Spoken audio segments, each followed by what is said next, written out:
Hello friends, today we will learn the subject Applied Mechanics, unit number 6, Simple Machine. And today's our topic is technical terms of simple machine. First of all, let us see general concept of a machine. A machine may be defined as a device which receives energy in some available form and uses it for doing a particular useful work. કોઈ એવું device હોય કે જે પ્રાપ્ત કોઈપણ સ્વરૂપે પ્રાપ્ત થતી જે એનર્જી છે એનો ઉપયોગ કરી તેનું કંઈક ઉપયોગી કાર્ય આપણને આપે તો એવું ડિવાઇસ આપણે મશીન તરીકે ઓળખીએ. કોઈ એક એવું ડિવાઇસ કે જે કોઈપણ અવેલેબલ ફોર્મમાં જે ફોર્મમાં એનર્જી અવેલેબલ હોય તે એનર્જીને ઉપયોગમાં લઈ તેનું કંઈક પર્ટિક્યુલર ઉપયોગી કાર્યમાં રૂપાંતર કરે તો એવું ડિવાઇસ આપણે એક મશીન તરીકે ઓળખી શકીએ. ઉદાહરણ તરીકે, the steam engine converts the energy provided by the steam into motion of translation. Steam એન્જિનને સ્ટીમ દ્વારા જે એનર્જી પ્રોવાઈડ કરવામાં આવે છે સ્ટીમ એન્જિન તેનું ગતિમાં રૂપાંતરણ કરે છે. તો આપણે સ્ટીમ એન્જિનને એક યંત્ર એક મશીન તરીકે ઓળખી શકીએ. A machine has the following three features. The first one is the point of application of effort. જે પ્રયત્ન બળ છે એનું ક્રિયાબિંદુ મશીન પર યંત્ર પર જે બિંદુએ પ્રયત્ન બળ લગાડવામાં આવે છે તે બિંદુ. The second one is mechanism, the working part that makes up a machine. The point where useful work is done or load is lifted. જે બિંદુએ કંઈક ઉપયોગી કાર્ય થાય છે કે કંઈ વજન ઉચકાય છે તે બિંદુ. સો આ થયા એક યંત્રના ત્રણ જુદા જુદા features. The machines may be of the following three types. યંત્ર છે એ નીચે મુજબ જુદા જુદા ત્રણ પ્રકારના હોઈ શકે. The first one is simple machine. In a broad sense, a simple machine may be defined as a device which enables us to do some useful work at some point or to overcome some resistance when an effort or force is applied to it at some other convenient point. એટલે કે કોઈ એક એવું device કે જેમાં કોઈ એક બિંદુએ જો પ્રયત્નબળ કરવામાં આવે જો કોઈ એક બિંદુએ પ્રયત્નબળ કરવામાં આવે અથવા તો લગાવવામાં આવે તો કોઈ બીજા છેડે આપણને જરૂરી કાર્ય મળે તો તેવું ડિવાઇસ એક સિમ્પલ મશીન એક સાદા યંત્ર તરીકે ઓળખાય. એઝ એ એક્ઝામ્પલ ઉદાહરણ તરીકે લઈએ તો પુલ્લી કોઈ એક ગરગડી છે એમાં એક બિંદુએ પ્રયત્નબળ લગાડવાથી બીજા છેડે જરૂરી કાર્ય મળે છે એટલે કે વજન ઉંચકાય છે. એ સિવાય સ્ક્રૂ જેક કારને હેવી વેઇટને ઉચકવા માટે વપરાતા જે સ્ક્રૂ જેક છે એ પણ એક સિમ્પલ મશીનના એક્ઝામ્પલ તરીકે આપણે લખી શકીએ. સ્યુઈંગ મશીન સીવવાનો સંચો છે, સાયકલ છે, આ બધા આપણે સિમ્પલ મશીનના એક્ઝામ્પલ તરીકે લખી શકીએ કે જેમાં એક બિંદુએ જરૂરી પ્રયત્નબળ લગાડવાથી બીજા બિંદુએ ઉપયોગી કાર્ય મળે છે. The second one is compound machine એટલે કે સંયુક્ત યંત્ર. A compound machine may be defined as a device consisting of a number of simple machines, which enables us to do some useful work at a faster speed or with with a much less effort as compared to a simple machine. બહુ simple છે. સંયુક્ત યંત્ર આપણે કેને કહીશું? તો કે ઘણા બધા સાદા યંત્રો ભેગા મળીને જો કોઈ એક યંત્ર મોટું યંત્ર બને તો આપણે તેને સંયુક્ત યંત્ર તરીકે ઓળખીએ છીએ. આ સંયુક્ત યંત્રના કારણે જે કાર્ય કરવાની ઝડપ છે એમાં વધારો થાય છે અને સાદા યંત્ર કરતાં ઓછા એફર્ટથી કાર્ય કરી શકાય છે. ઉદાહરણ તરીકે એક્ઝામ્પલ તરીકે આપણે લઈએ તો લેથ મશીન છે એ ઘણા બધા સાદા યંત્રો ભેગા મળીને બનેલું એક યંત્ર છે. તો એ એક કમ્પાઉન્ડ મશીન તરીકે ઓળખી શકાય. કોઈ કાર છે, કોઈ બાઇક છે, એ પણ ઘણા બધા સાદા યંત્રો ભેગા મળીને બને છે. તો એને પણ આપણે એક કમ્પાઉન્ડ મશીન તરીકે ઓળખી શકીએ. The third one is lifting machine, ઉંચકવાના યંત્રો. It is a device which enables us to lift a heavy load by applying comparatively smaller effort. કોઈ એક એવું ડિવાઇસ કે જેની મદદથી ઓછા પ્રયત્ન બળથી વધારે વજન જો ઉંચકી શકાતું હોય તો તેવા યંત્રને લિફ્ટિંગ મશીન ઉંચકવાના યંત્રો તરીકે ઓળખાય. અહીંયા પણ આપણે એક્ઝામ્પલ તરીકે ગરગડી અને સ્ક્રૂજેક લખી શકીએ કારણ કે એ બંને સિમ્પલ મશીન એવા મશીન છે કે જેની મદદથી ઓછા પ્રયત્ન બળથી વધારે વજન ઉંચકી શકાય. ગરગડીની મદદથી એટલે કે પુલીની મદદથી પણ ઓછા પ્રયત્ન બળથી વધારે વજન ઉંચકી શકાય એઝ વેલ એઝ સ્ક્રૂજેકની મદદથી પણ ઓછા પ્રયત્ન બળથી વધારે વજન ઉંચકી શકાય. તો આ બંને લિફ્ટિંગ મશીનના એક્ઝામ્પલ તરીકે લઈ શકાય.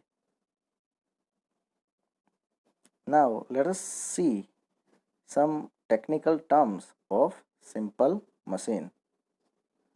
The first one is mechanical advantage. The mechanical advantage, briefly written as MA, is the ratio of weight lifted to the effort applied and is always expressed in pure number. Mathematically, mechanical advantage, in short MA, is equal to weight lifted W divided by pressure effort applied P. Okay. Now let us see the next definition. Velocity ratio. કોઈપણ યંત્ર માટે velocity ratio એટલે કે વેગ ગુણોત્તર એટલે શું? It is the ratio of distance y moved by the effort to the distance x moved by the load. Velocity ratio એ પ્રયત્ન બળે કાપેલું અંતર y અને વજને કાપેલા અંતર xનો ગુણોત્તર છે. એટલે કે VR is equal to y divided by x. પ્રયત્ન બળે કાપેલું અંતર છેદમાં વજને કાપેલું અંતર. ફરીથી મિકેનિકલ એડવાન્ટેજ એ ઉંચકાયેલું વજન, કોઈપણ યંત્ર વડે ઉંચકાયેલું વજન અને તે માટે જરૂરી પ્રયત્ન બળનો ગુણોત્તર છે. જ્યારે વેલોસિટી રેશિયો એ પ્રયત્ન બળે કાપેલું અંતર અને વજને કાપેલા અંતરનો ગુણોત્તર છે. Input of a machine. કોઈપણ મશીનનું ઇનપુટ આપણે કેને કહી શકીએ? It is the work done on the machine. In a lifting machine, it is measured by the product of effort and the distance through which it has moved. કોઈપણ યંત્રને ચલાવવા માટે તેના પર કરવા પડતા જરૂરી કાર્યને આપણે તે યંત્રને આપેલું ઇનપુટ કહી શકાય.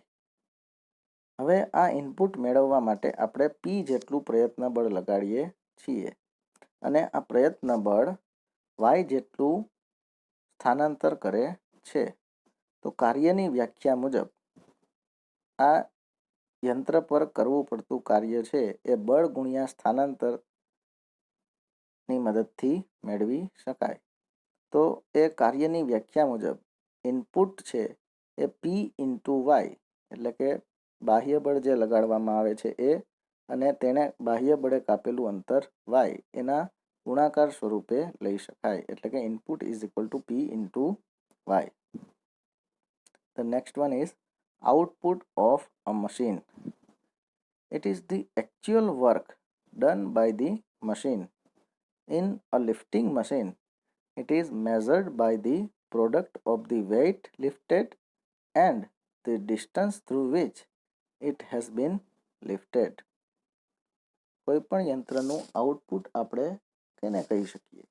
તો કે કોઈપણ યંત્ર છે એના દ્વારા જે કંઈ પણ કાર્ય આપણને મળે છે તેને તે યંત્રનું આઉટપુટ કહેવાય. હવે આ યંત્ર વડે W જેટલું વજન ઉચકાય છે અને એ વજન X જેટલું સ્થાનાંતર કરે છે. તો કાર્યની વ્યાખ્યા મુજબ અહીંયા પણ આપણે આઉટપુટ બરાબર વજન ગુણ્યા વજને કાપેલું અંતર બળ ગુણ્યા બળે થતું સ્થાનાંતર એટલે કાર્ય એટલે કે આઉટપુટ બરાબર W ઇન્ટુ X થશે. The next one is efficiency of a machine. યંત્રની એફિશિયન્સી આપણે કેને કહીશું? So it is the ratio of output to the input of a machine. કોઈ પણ યંત્ર છે તેના દ્વારા મળતા કાર્ય એટલે કે આઉટપુટ અને તે યંત્રને ચલાવવા માટે તેના પર કરવું પડતું કાર્ય એટલે કે ઇનપુટના ગુણોત્તરને તે યંત્રની એફિશિયન્સી કાર્યદક્ષતા તરીકે ઓળખાય છે. It is generally expressed as a percentage. કાર્યદક્ષતા એફિશિયન્સી છે એ પર્સન્ટેજમાં દર્શાવવામાં આવે છે. The next is ideal machine એટલે કે આદર્શ યંત્ર. A machine is said to be ideal if its efficiency is 100%. In this case, output is equal to input. એટલે કે કોઈ પણ યંત્ર જો તેની એફિશિયન્સી 100% હોય તો આદર્શ યંત્ર તરીકે ઓળખાય છે.